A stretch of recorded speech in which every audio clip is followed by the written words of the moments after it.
Hello everyone and welcome back to Fighting Fantasy. This is book 6, Deathtrap Dungeon.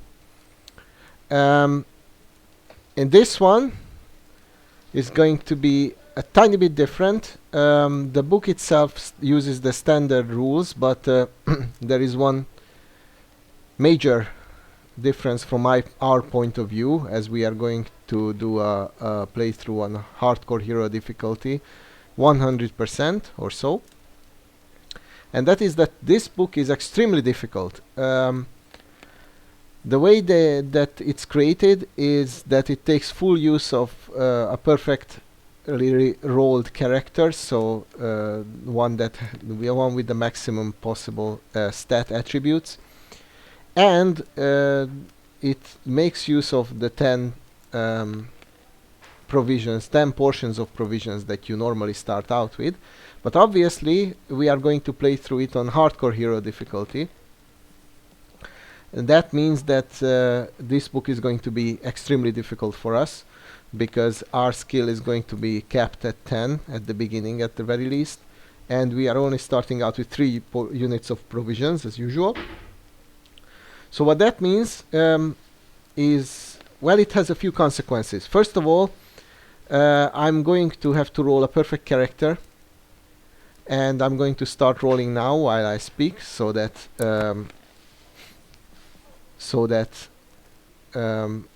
hopefully I'll roll it soon.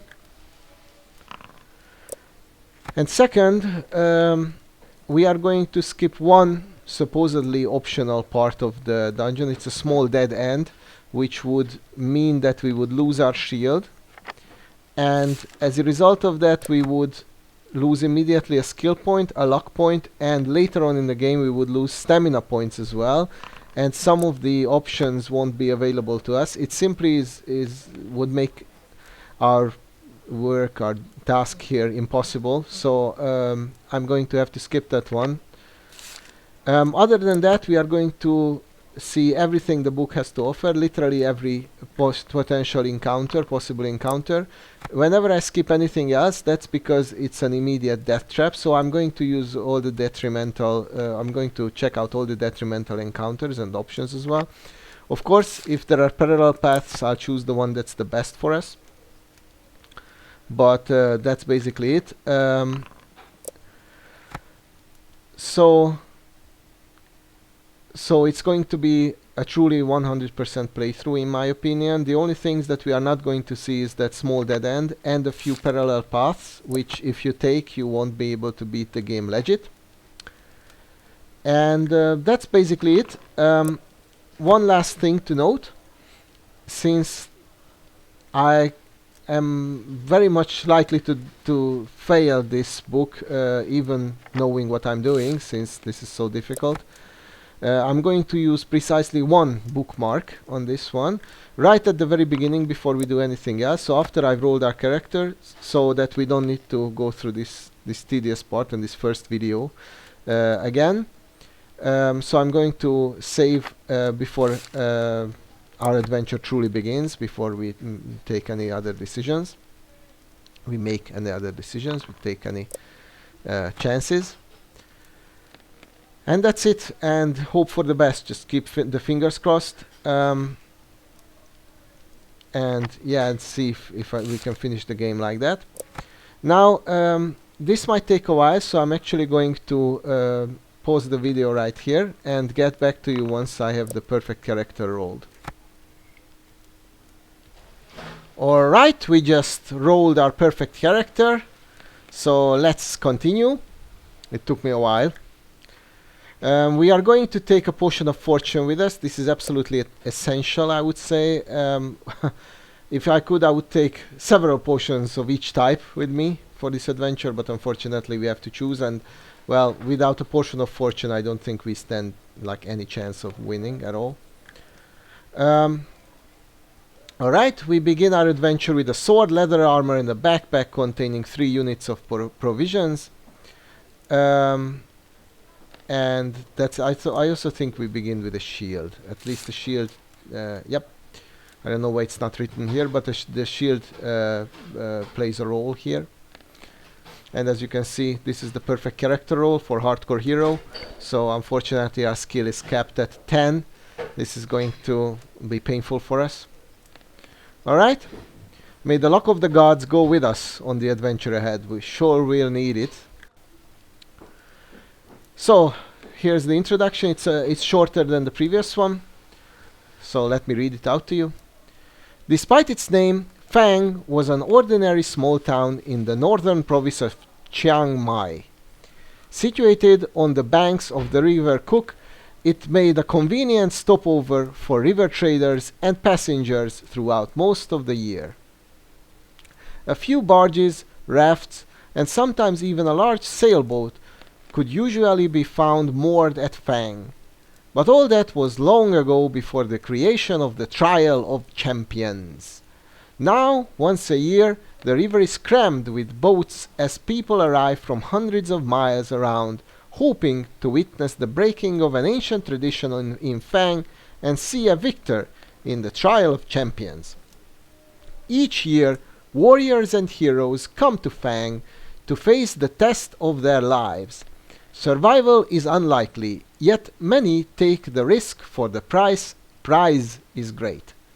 A purse of 10,000 gold pieces and the freedom of Chiang Mai forever. However, to become a champion is no easy task. Some years ago, a powerful baron of Fang called Sukhumvit decided to bring attention to his town by creating the ultimate contest. With the help of the townspeople, he constructed a labyrinth deep in the hillside behind Fang, from which there was only one exit. The labyrinth was filled with all kinds of deadly tricks and traps and loathsome monsters. Sukhumvit had designed it in meticulous detail so that anybody hoping to face its challenge would have to use their wits as well as weapon skill. When he was finally satisfied that all was complete, he put his labyrinth to the test. He picked 10 of his finest guards, fully armed, and they marched into the labyrinth. They were never seen again. The tale of the ill-fated guards soon spread throughout the land, and it was then that Sukhumvit announced the first trial of champions. Messengers and news sheets carried his challenge. 10,000 gold pieces and the freedom of Chiang Mai forever to any person surviving the perils of the labyrinth of Fang. The first year, 17 brave warriors attempted the walk, as it later came to be known. Not one reappeared. As the years passed and the Trial of Champions continued, it attracted more and more passengers and spectators. Fang prospered and would prepare itself months in advance for the spectacle it hosted each year. The town would be decorated, tents erected, dining halls built, musicians, dancers, fire eaters, illusionists, and every sort of entertainer hired, and entries registered from hopeful individuals intent on making the walk. The week leading up to the festival found the people of Fang and its visitors in wild celebration. Everybody sang, drank, danced, and laughed until the day of the trial broke, and the town thronged to the great gates of the labyrinth to watch the first challenger of the year step forward to face the Trial of Champions. Having seen one of Sukhumvit's challenge flyers nailed to a tree, we decide that this year we will attempt the walk. For the last 5 years we have been attracted to it, not for the rewards, but for the simple fact that nobody has ever yet emerged victorious from the labyrinth. We intend to make this the year in which a champion is crowned. Gathering up a few belongings, we set off immediately. And I'll stop here for a brief moment. So I think we are some kind of village idiot who basically volunteers for this suicide mission, and it's not even a mission. It's not like we are going in for the prize, or if that's a heroic quest. So I tried to choose a portrait according to this description. Alright. 2 days' walk takes us west to the coast, where we enter the cursed Port Blacksand. Wasting no time in that city of thieves, We buy our passage on a small boat sailing north to where the River Cook meets the sea, and from there we raft upriver for 4 days until we finally arrive in Fang. The trial begins in 3 days' time, and the town is in an almost hysterical mood of excitement. We register our entry with the officials and are given a violet scarf to tie around our arm, informing everyone of our status. For 3 days we enjoy Fang's greatest hospitality and are treated like a demigod. During the long merriment, we almost forget our purpose in Fang, because we are not really smart like that. But the evening before the trial, the magnitude of the task ahead begins to dominate our thoughts. Later, we are taken to a special guest house and shown to our room. There is a splendid 4-poster bed with satin sheets to help us rest, but there is little time left for sleep. Just before dawn, a trumpet call awakens us from vivid dreams of flaming pits and giant black spiders. Minutes later, there is a knock on our door and a man's voice rings out saying, "The challenge begins soon.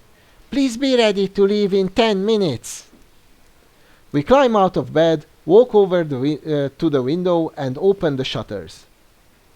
Already people are thronging the streets, moving quietly through the morning mist. Spectators on their way to the labyrinth, no doubt, hoping to find good vantage points from which to watch the competitors. We turn away and walk over to a wooden table on which our trusty sword lies. We pick it up and cut the air with a mighty sweep, wondering what beasts its sharp edge may soon have to meet. Then we open the door into the corridor. A small man greets us with a long bow as we emerge from our bedroom. "Please follow me," he says. He turns to his left and walks quickly towards the stairs at the end of the corridor. Leaving our guest house, he darts down narrow alleyways between houses, and we have to walk quickly to keep up with him. Soon, we come into a wide dirt road lined with cheering crowds. When they see our violet scarf, they cheer even louder and start showering us with flowers. The long shadows cast by the people in front of us shrink as the bright yellow sun rises higher in the morning sky. Standing there in front of the noisy and vibrant crowd, we feel strangely alone, aware of our coming ordeal. Suddenly, we feel a tug on our shirt and see our small guide eagerly beckoning us to follow him. Ahead, we see the looming hillside and the dark mouth of a tunnel disappearing into its inner depths. As we get closer, we notice 2 great stone pillars on either side of the tunnel entrance. The pillars are covered with ornate carvings, writhing serpents, demons, deities, each seeming to scream a silent warning to those who would pass beyond them. We see Baron Sukhumvit himself standing by the entrance, waiting to greet the contenders in the Trial of Champions. We count 5 others standing proudly in line, their violet scarves displayed for all to see. There are 2 bare-chested barbarians dressed in furs. They stand completely motionless, legs straight and slightly apart, arms thrust forward to rest on the hilts of their long, double-headed battle axes. A sleek, elven woman with golden hair and feline green eyes is adjusting the crossbelt of daggers wrapped around her leather tunic. Of the 2 remaining men, one is covered from head to foot in an iron plate armor with a plumed helmet and a crested shield. The other is cloaked in black robes, only his dark eyes showing between the swathes of his black face scarves. Long knives, a wire garrote wire, and other silent death weapons hang from his belt. The 5 contenders acknowledge our arrival with almost imperceptible nods of the head, and we turn to face the exultant crowd for the last time. Suddenly a hush falls over the crowd as Baron Sukhumvit steps forward holding 6 bamboo sticks. We draw one from his outstretched hands and read the word 5th. Then the trial begins. The knight is first. He salutes the crowd before disappearing into the tunnel and is followed half an hour later by the elf.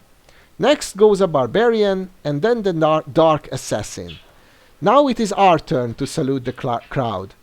Holding our violet scarf aloft, we take one final deep breath of cool fresh air before turning to pass between the stone-pillared gateway into Sukhumvit's corridors of power, to face unknown perils on the walk through the mighty Baron's Deathtrap Dungeon. Alright? I presume this is Sukhumvit. Here's the Dark Assassin. Here's the pillars. Here's one of the barbarians. I guess you can barely see the second one. Here's the elf. And here's the knight. So they are the other competitors, our rivals, so to speak. And we must best them all and best the labyrinth itself, and it already looks kind of creepy with the shadows. So this is not like a usual mission or quest. It's not heroic. It's kind of interesting, but as I said, it's mostly suicidal, and I don't understand why we're here and why we're so eager to throw our life away. But whatever, this is it. And yeah, let's begin. The clamor of the excited spectators gradually fades as we venture deep into the gloom of the cavern tunnel. Large crystals hang from the tunnel roof at 20-meter intervals, radiating a soft light just enough for us to see our way. As our eyes gradually become accustomed to the near darkness, we begin to see movement all around. Spiders and beetles crawling up and down the chiseled walls disappear quickly into cracks and crevices as they sense our approach. Rats and mice scurry along the floor ahead of us. I already love this dungeon. It seems homey and inviting. Droplets of water drip into small pools with an eerie plopping sound which echoes down the tunnel. The air is cold, moist and dank. After walking slowly around the tunnel for about 5 minutes, we arrive at a stone table standing against the wall on our left. On it there are 6 boxes, one of which has our name painted on its lid. I guess one for each contestant. Alright, we are going to finish the video here. We are going to make a cut here. This was the introduction and the commencement of our quest. And as I said, I'm going to place a bookmark here so that in case I fail, I can recommence from here. Alright, so far we haven't had anything, we haven't also suffered anything, so we're just starting out on our adventure. I thank you for joining, and I hope you will join me also for the next time when we will properly begin exploring Deathtrap Dungeon. Bye bye.